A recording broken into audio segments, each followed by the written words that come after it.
Let me show you how to replace the front brake pads on a Hyundai Elantra. This is a 2013 GT.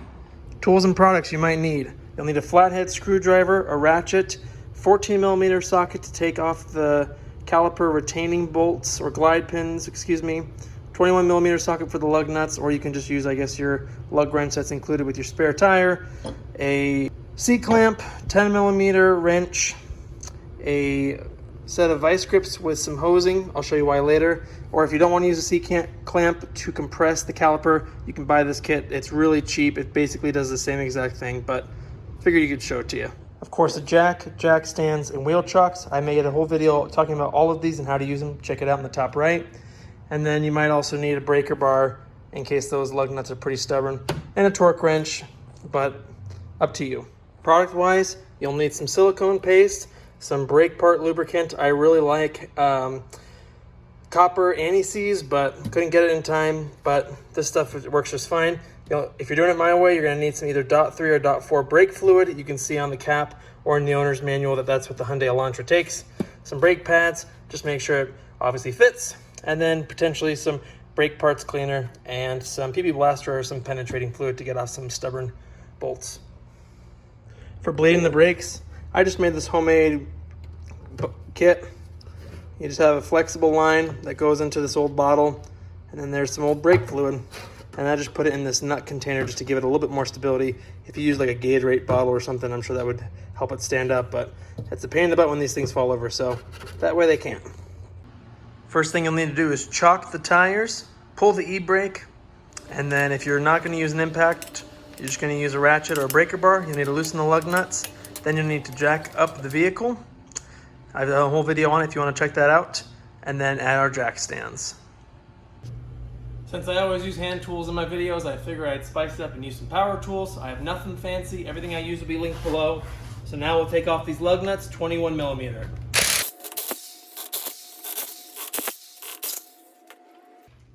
If your tire's rusted on there and you can't pull it off, give it a good kick and it should come right off for you. Go ahead and throw that tire underneath your vehicle just to add some protection so if the vehicle falls, it doesn't fall on you. Now, since we're going to be working here to remove the brake and then there's some bolts we want to access, let's make it easy on ourselves, especially since it's the front and we can turn this. So just put your car on and go ahead and turn that wheel towards you.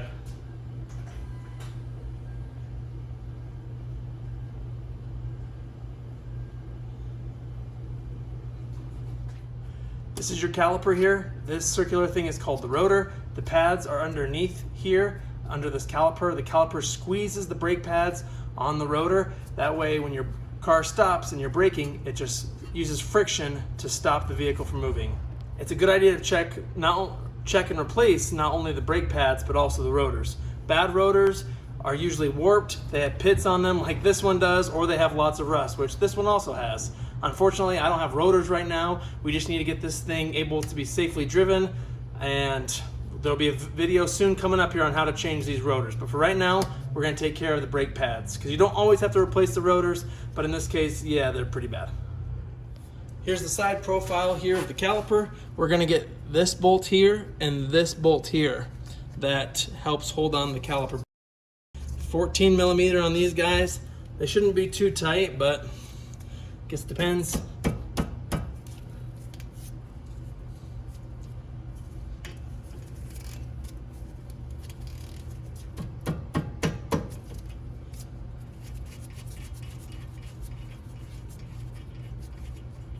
Here's one, nice and stubby.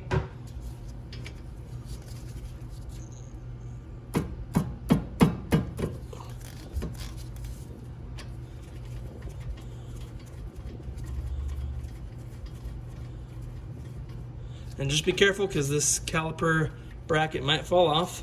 So just hold it just in case.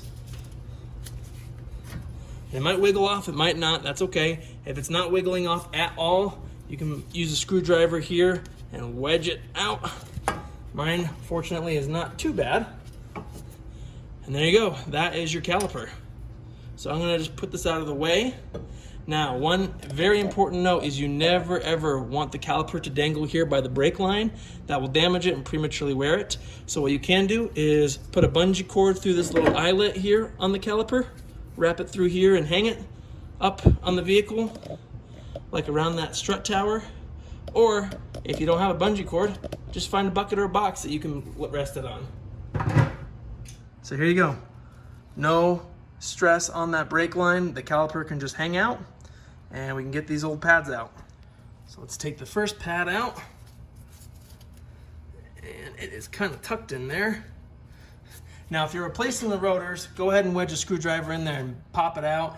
But if you're not replacing the rotors, I would try and be very careful because you don't want to scratch the rotor itself. So I'm just going to kind of back this thing out best I can.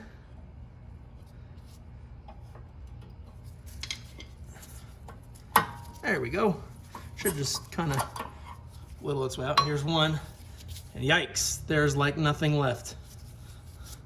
This central area, that's the actual pad. So there was seriously not much left. Very dangerous.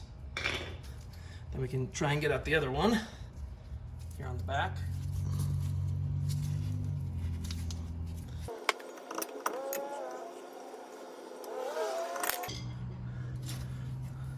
Here's the second one. And an important thing you want to do, just take a peek at these and see if they're somewhat evenly worn. As you can see, these are both kind of at the same level. If they're not worn evenly, if like this pad or this pad has a lot more, a lot less than the other, what you want to do, and actually what we're going to do next, is inspect these slide pins. So we took out a bolt from here, but these things actually slide back and forth. You can see that there on the top and the bottom. This one's actually really, oh, never mind, it's fine. So we'll actually want to grease those just as preventative maintenance. Getting a little ahead of myself. Before we actually take out those guide pins and grease them, let's take out the old hardware. Try and find brake pads that come with hardware, just because it's really not that much more expensive, and sometimes these are really worn. And there's one here on the top.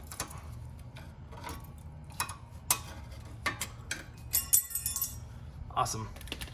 Slide pins, there's a pin here and then there's a boot. They're independent of each other. They might stick, so I personally just like to see if I can hold the boot down and pull out the pin itself. You can take the boot off with the pin, but honestly it's just a pain in the butt to try and put back in. So if you can, just hold the boot on and then get the pin cleaned. Here we go, old grease on there.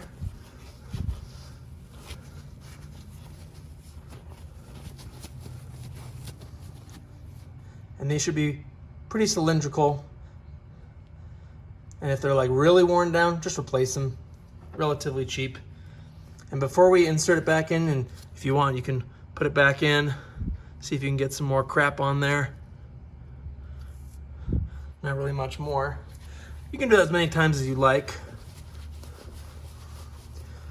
But now that you have this pin off, let's lubricate it with some silicone paste. Only silicone paste. Don't use anything else, because you don't want to prematurely wear away these boots. The boots keep out crap from getting in between here and affecting your caliper's ability to open and close. So don't put anti-seize, don't put chocolate syrup, just put silicone paste.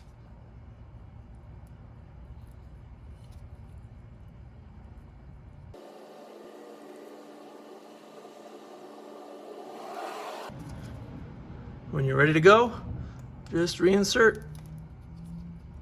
Make sure it's still bouncy like that, and bada boom. Let's do the top one now.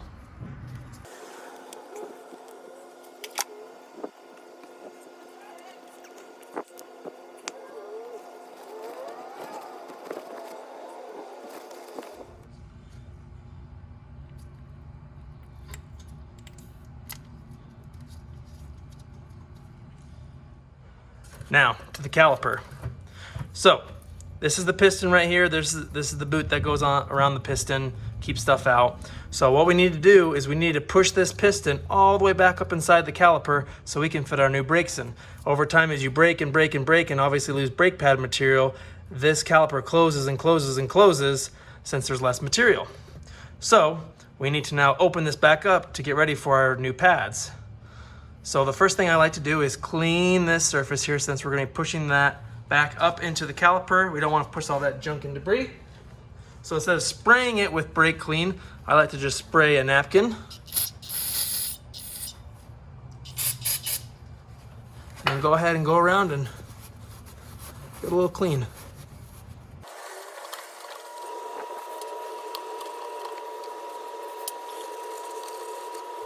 Now there's lots of ways to do this. I'm sure you'll probably see lots of suggestions below in the comments. I'll just name a couple. Feel free to suggest them if you have some. So one of the, I guess, easiest ways and debatable ones is to open up the master cylinder cap so that as you push this in, the pressure can be relieved up there at the top. And then just either use a C-clamp and an old brake pad and then just collapse this together. You can also buy a special tool that I'll show you here. It does basically the same exact thing, except it's special. Or a little bit different, you can actually clamp off the brake hose line right here, open up the bleeder valve to let out that old fluid so we're not shoving it back up the brake line, and then close that piston. So you can close the piston without actually releasing all the old fluid, but you know, a lot of the fluid degrades around the caliper since it heats up and it just gets a lot of wear and tear. So I personally like to get rid of it, but you're an adult, you do what you want. So here's our brake line. What we want to do, put some hose on some channel or some vice grips, and then you'll just come over to the line and then snap it in place. That will hold the brake fluid, so as we drain it, we won't have to bleed out the rest of the line up there. So first, come over to the brake bleeder cap.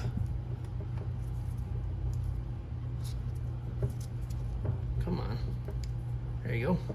Comes right off. And sometimes they're a little pain, so I like to clean them up just a little bit with a wire brush.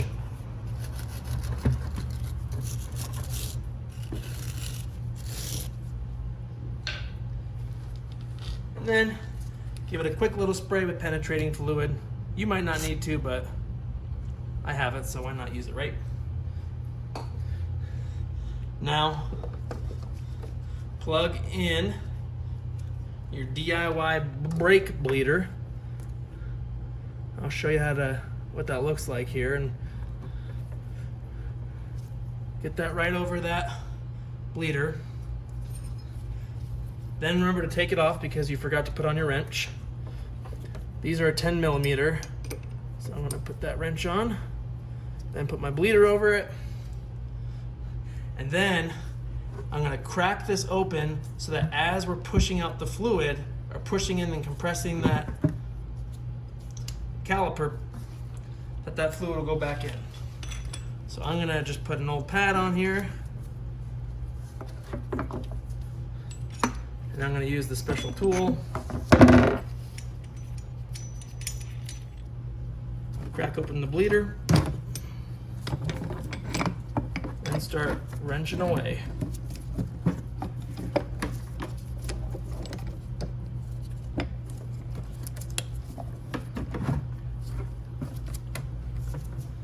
There goes all that old fluid.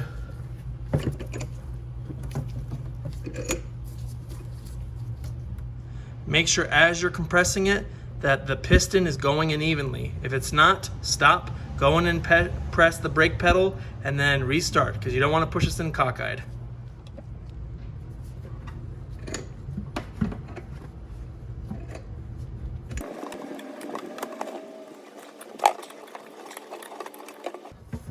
Then once you're done, close that bleeder valve.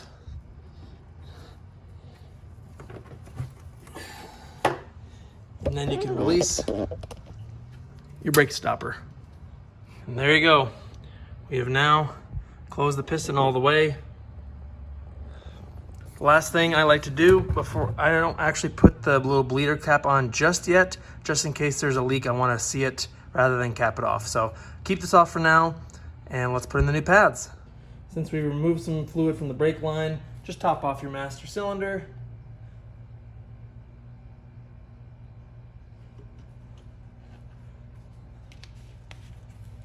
And then make sure to cap it immediately after you open, or as soon as possible, because brake fluid is hydroscopic, meaning it absorbs water, which decreases its boiling point, meaning it'll boil a lot faster and degrade. So make sure that you do not leave that cap off. Now let's install the new hardware. It's the exact same on the top and the bottom. So just go ahead and push it down.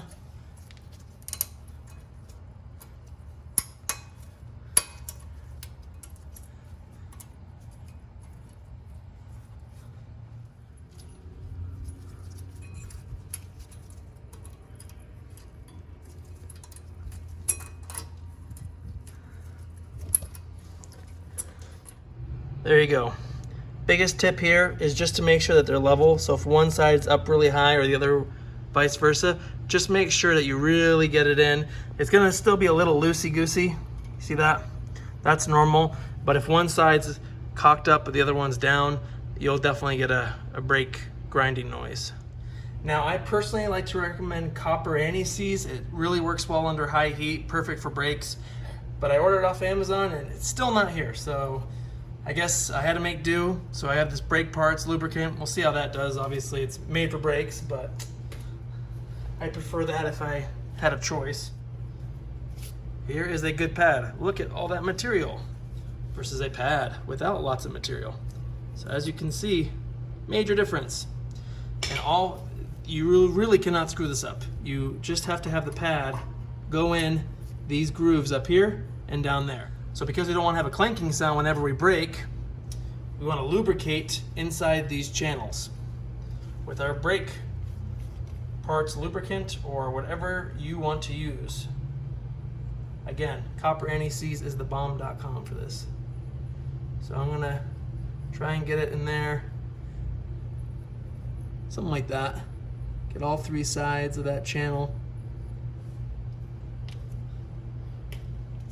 So just something like that. That side, the bottom, and then the other side. The same here on the top.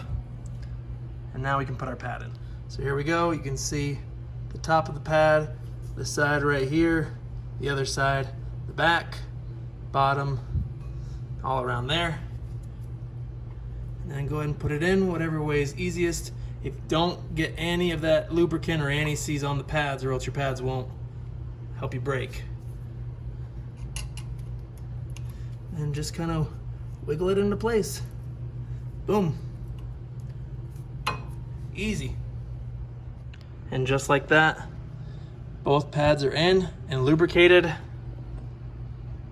You might have noticed here, this little metal thing sticking out is a brake wear indicator, so once it gets down to a dangerously low level, it will start making a sound. That way you know when it's time to replace it. And honestly, if you're worried about getting the anti-seize on the brake pads when trying to insert them, just get new gloves on. It's better to be safe than sorry. Now, put our caliper back on.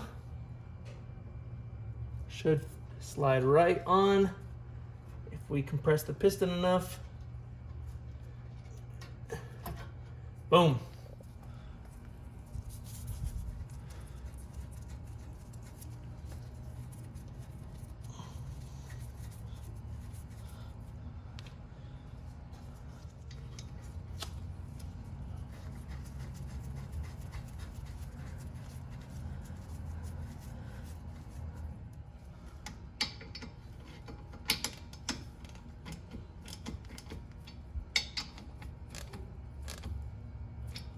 And I think the torque spec is between 15 to 20 foot-pounds, so really not that much. You can just use a ratchet, but I have a torque wrench, so what the heck.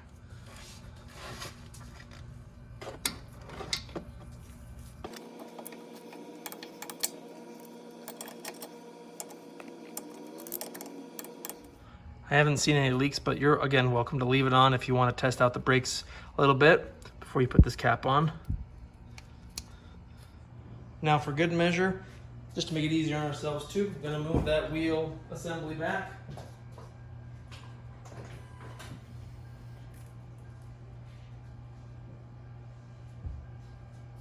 And just for good measure, in case I did touch the rotor, I like to spray it real quick with some brake clean, wipe it off, just so in case I did get any lubricant on there, it will not be on there.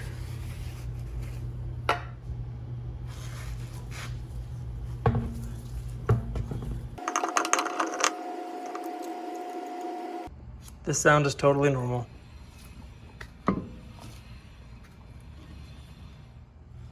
You always want the wheel to evenly seat on the hub, so that's why you tighten the lug nuts in a crisscross pattern. Since the tire is not on the ground, just tighten it as much as you can before the wheel starts spinning, and then we'll put the tire down and torque it. I'm just going to use a impact gun just to get it started, and then I'll still torque it. Crisscross pattern.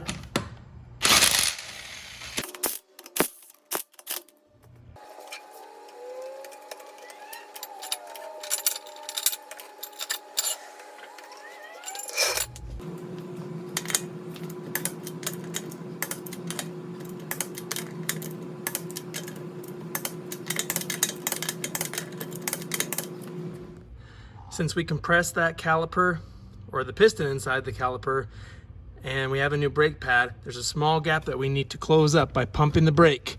At first it might go all the way to the floor and you might not feel like you have brakes. Just keep pumping it until it feels firm. If it doesn't feel firm and you did the brake bleed process like I did, you might need to bleed it again. You might have gotten some air in the system, but if you do it that way where you cut off the brake line, it should be just fine like this. Very firm. And I like to give the master cylinder one more quick look.